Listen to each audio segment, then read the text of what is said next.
It's one small step for man, one giant leap for mankind. I have a dream. One day, this nation will rise up, live out the true meaning of its creed. We hold these truths to be self-evident, that all men are created equal. The world will little note no longer remember what we say, but it can never forget what they did. Ask not what your country can do for you. Ask what you can do for your country.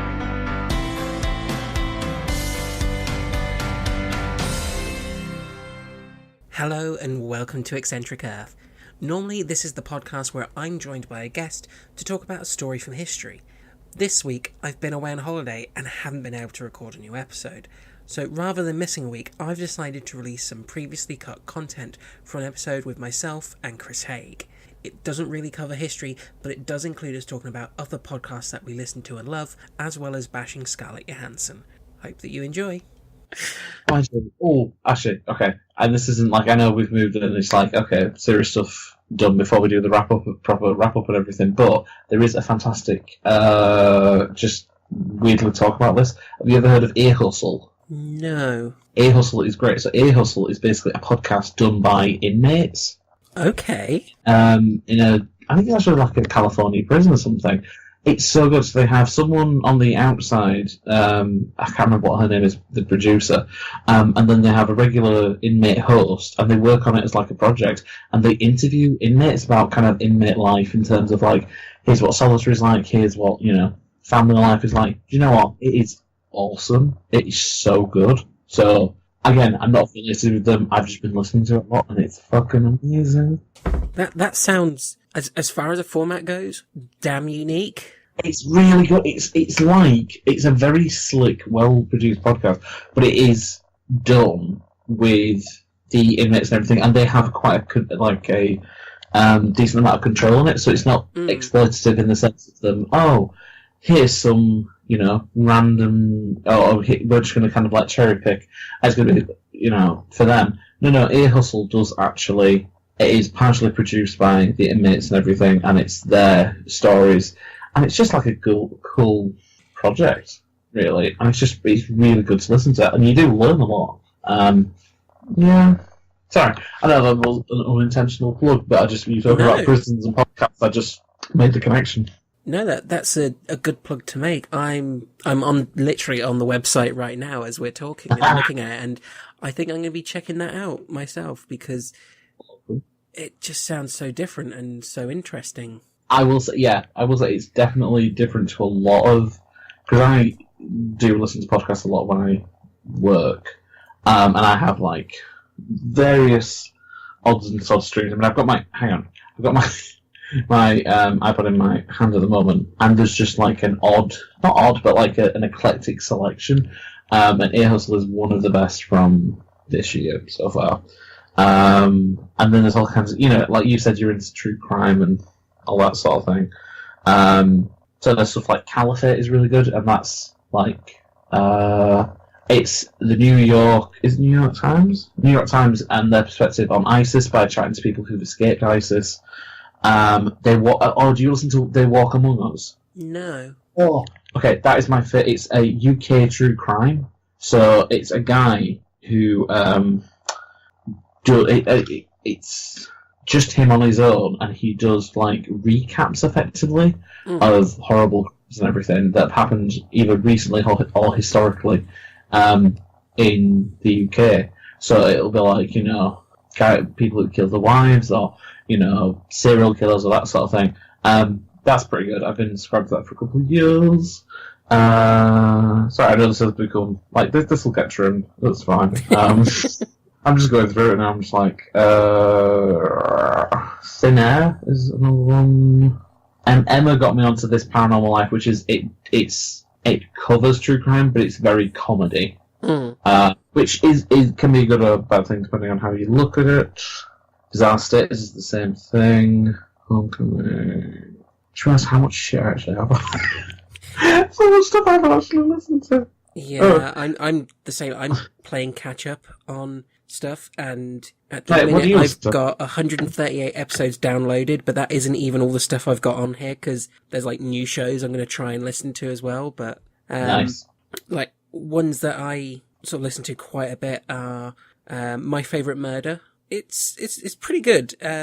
Although it only goes up to like episode 50 on my main sort of podcast provider, and then stops, but they've carried on everything else, so I'm gonna have to track down the rest. There's one called And That's Why We Drink, which is kind of similar. It's these two women who get together, and one of them gives a true crime story and the other one does a paranormal story.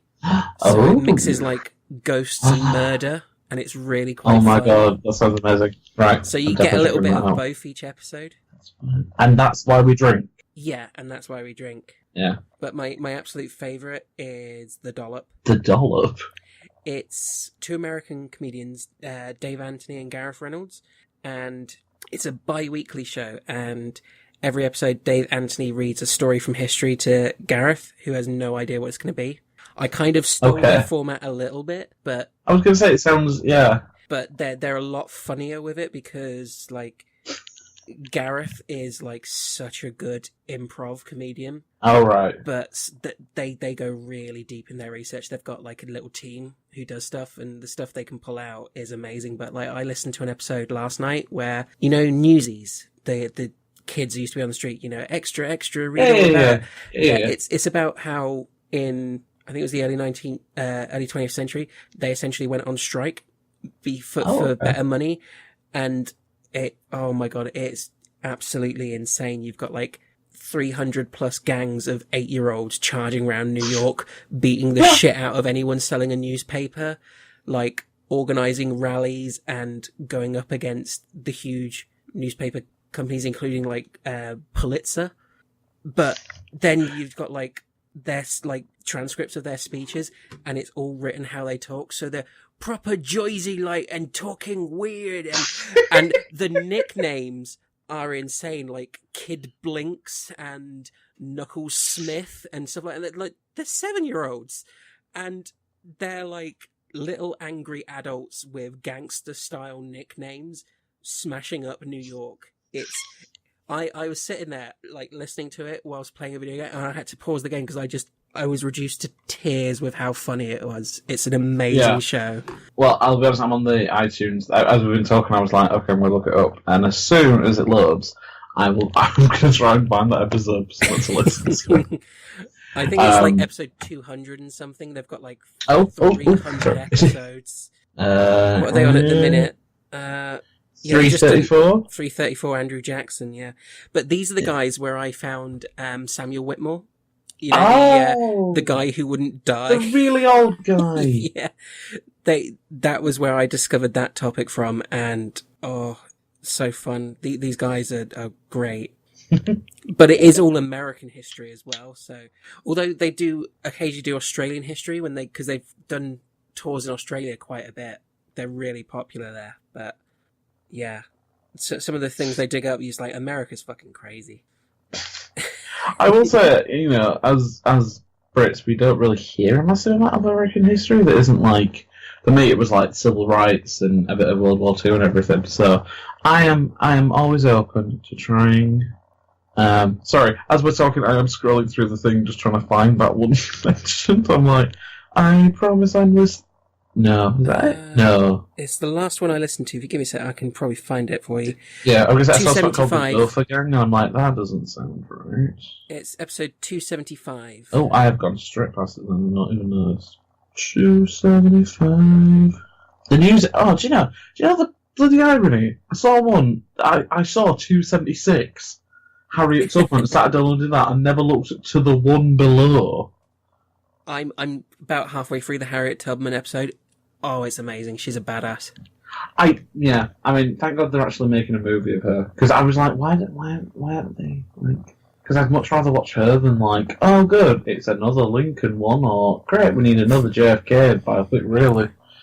Have they got Scarlett Johansen to play her? Don't. I'm so mad at this. I mean, it was fucking bad. She's ticking off the minorities, so black should be next on the list, surely. Black I mean, it was like it sounds awful. And again, please God, cut this. But it's like most of this conversation's going to be gone, so don't worry. Yeah. We will wrap up and everything, and it'll be fine. But it was just like after the Ghost in the Shell shit, I was like, okay, people make mistakes, even though she and fuck it. Like, I'd really like to cancel Rupert Sanders, the director. It's the same director for Ghost in the Shell as this shit. And it's also the guy who then sold Kristen Stewart under when they did that Snow White and the Huntsman movie. So he's a bit of a dickhead, as it turns out. Oh, I didn't realise he did that as well. That's it. They had, quote-unquote, an affair, and they were going to keep him on and ditch her for the sequel, and then it ended up being someone else who directed the sequel anyway. So, but no, it's all the same. It's all the same track, effectively. But it's like, I am a cis guy, so I think my anger about this comes from a different place, and it shouldn't, obviously trans friends, all that sort of thing. But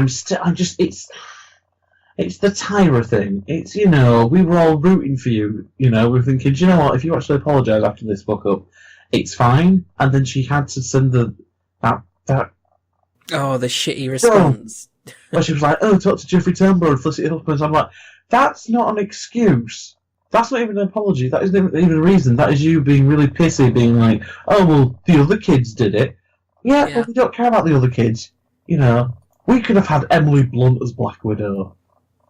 Yeah, see, now I'm at the point where it's like, I really hope they don't do the Black Widow movie. Yeah. And I kind of hope Thanos kills you in the next one. I'm like, I'm done with you now. It's like, yeah, Thanos, crush her head or something, I mean, I don't think she'll stay in the MCU anyway. I think it sounds awful, but I think they've they're going to retire her. I don't know if they'll kill her, maybe. But if she keeps doing shit like this, I won't be surprised if they either quietly recast, or if they retire the character and the whole Black Widow movie thing was just to kind of throw us off the scent a bit. Who knows? She makes it so hard to like her, because she is a good actress. But, and then equally, if it's a trans guy's role, hire a trans guy. Yeah. Not and that. If you can't get a trans guy, hire a guy. People would be a lot less pissed off if they said, okay, yeah, we auditioned trans people, we didn't think anyone was right for the part because of X reason, so we've hired a really good cis male actor. I guarantee you, people would have moaned, but they'd have been somewhat happy about it. Yeah. Rather than, okay, it's going to be a woman in drag. It's like, no, don't. Yeah. No, and I can, and as long as the actor would have been someone who kind of understood, is like, yes, I understand, I'm coming to this from a completely different background, that sort of thing. Show it a bit of respect, and people will be okay. But then, when they're like, oh, hire trans, I'm sorry. No, there's loads of trans actors who don't get enough stuff, and why not? We didn't have the right fit, and I'm like, no, try harder. Going. It's not really like, oh well, a trans female thing. There are several prominent trans women actors out there who are near enough household names, and they're like, oh no, we decided, getting Jared Leto in to do it was the better thing. It's just like, no, you could have had anyone. You could have recast the role. You could have. It's shitty behaviour, and I'm not here for it. So, thank you for listening to Eccentric. Yeah. Now that my bad joke has got you off that rant. Oh, I know. I just. Sorry.